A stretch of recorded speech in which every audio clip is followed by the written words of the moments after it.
Punctuation. In this video, you will learn about different punctuation marks and their usage, run-on sentences, and how to write dates with correct punctuation.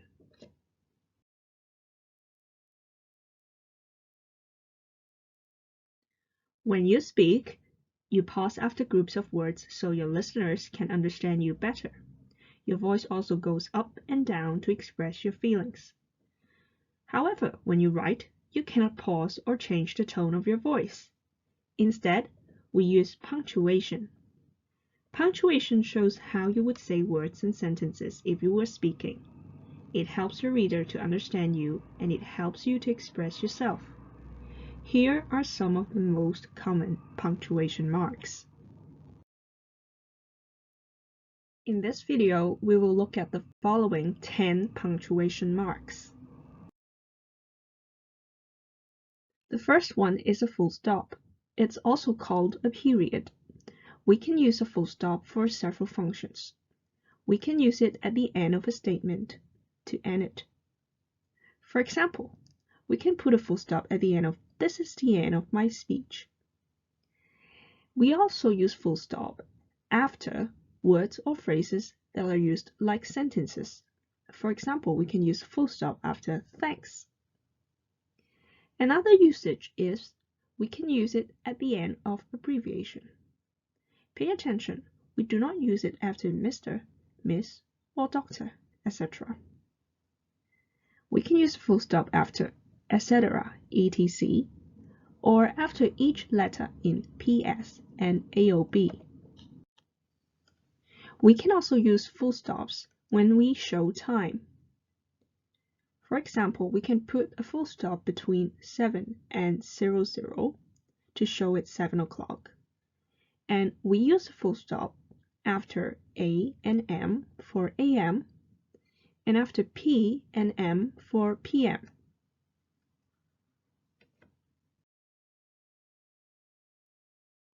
How about a question mark? In fact, we can use a question mark to end a question. We can put question marks at the end of questions like, "Do you like it?" or "What is your name?"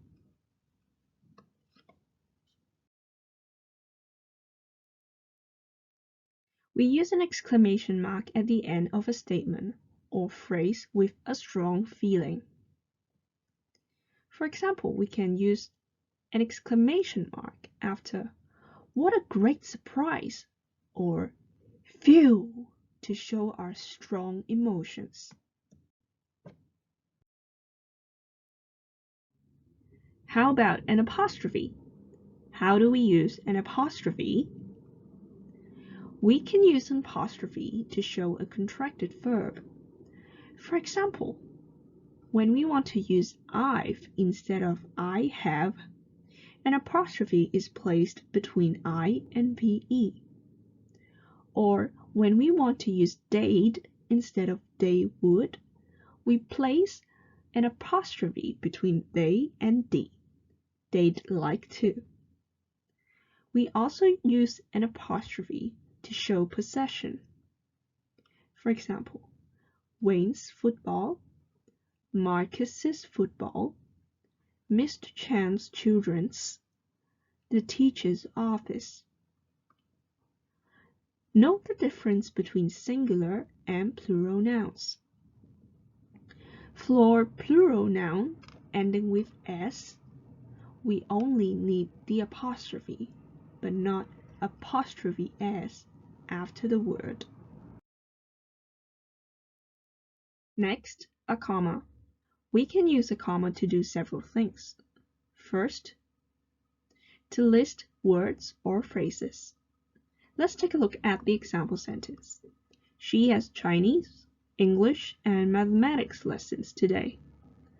There are 3 items in this list: Chinese lessons, English lessons, and mathematics lessons.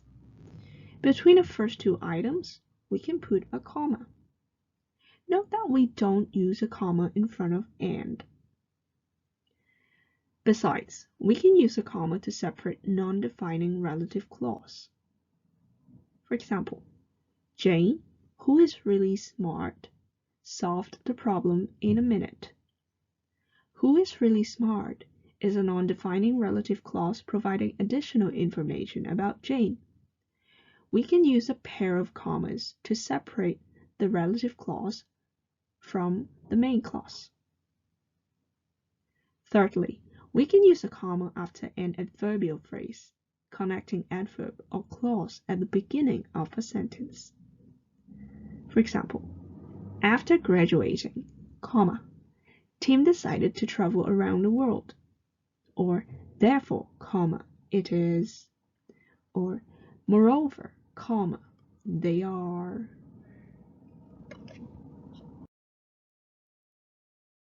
Quotation marks. We can use a pair of quotation marks to show direct speech. For example, he asked, comma, open quotation mark, may I talk to you? Question mark, close quotation mark. Or open quotation mark, no you can't, I have nothing to say to you, comma, close quotation mark, she replied, full stop. Open quotation mark, please go away, close quotation mark. Note how commas, full stops, etc. go inside the quotation marks.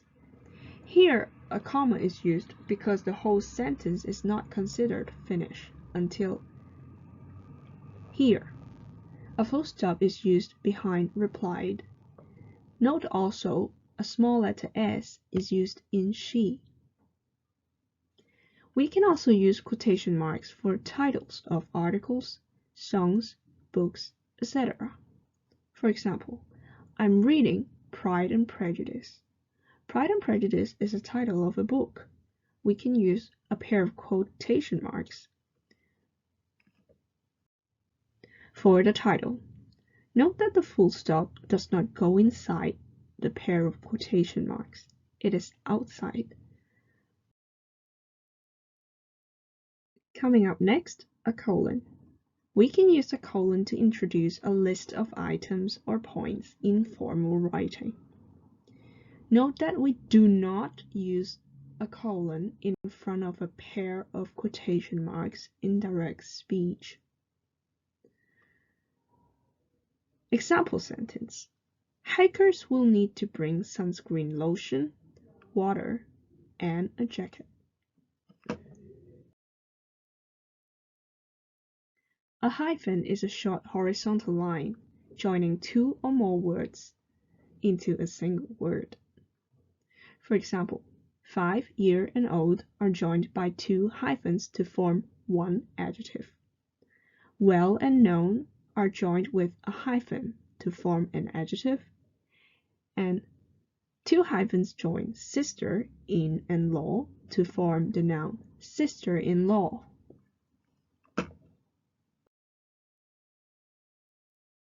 Brackets.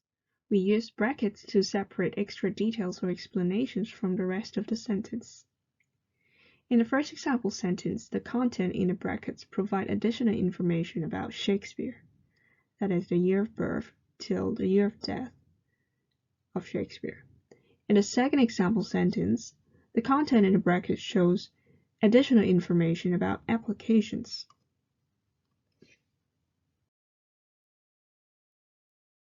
Finally, a dash. A dash is a horizontal line slightly longer than a hyphen.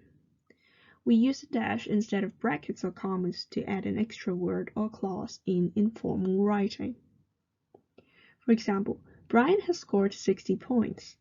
Wow. The word wow is extra, added to the sentence. Brian has scored 60 points. We can also use a dash with dates to mean from, to, and numbers such as telephone numbers. For example, we can put a dash between 1995 and 2021 to mean from the year 1995 to 2021, and a dash between 3:00 and 5:00 p.m. to mean from 3 o'clock to 5 o'clock in the afternoon.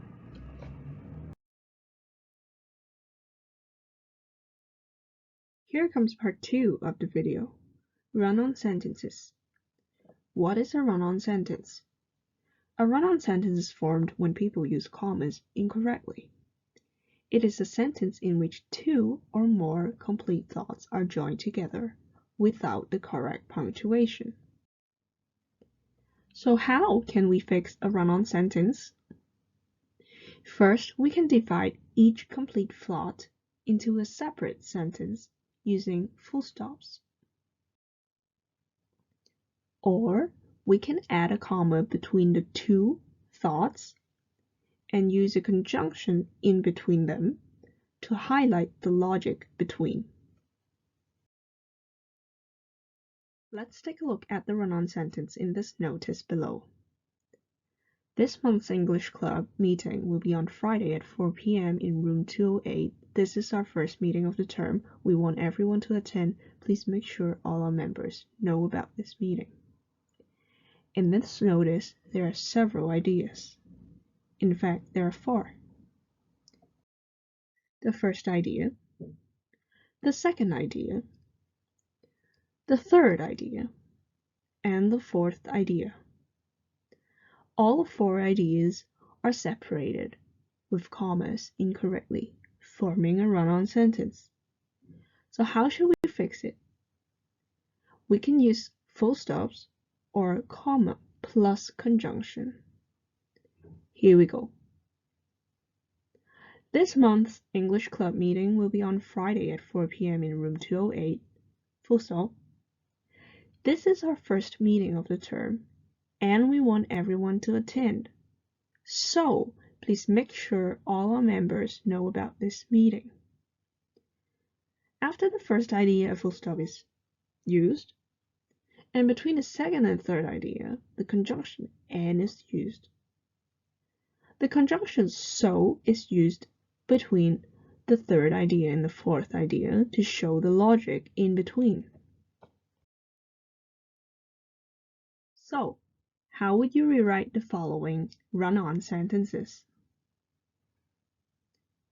Try to work them out in your notebook.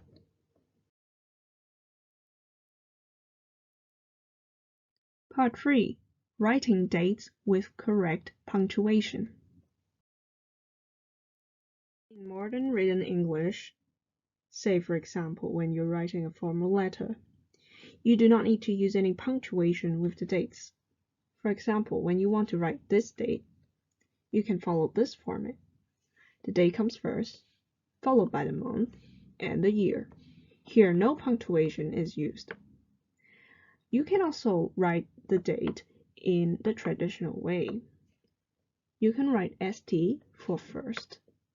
Depending on how you read the day, you can end the day with ST, ND, RD, or TH. After the month, you can write a comma and followed by the year. If you want to write the day of the week in your date, you can follow this format here. Start with the day of the week, followed by a comma, the day, the month, and finally the year, like this. Good job! You have finished this video on punctuation and learned more about this topic.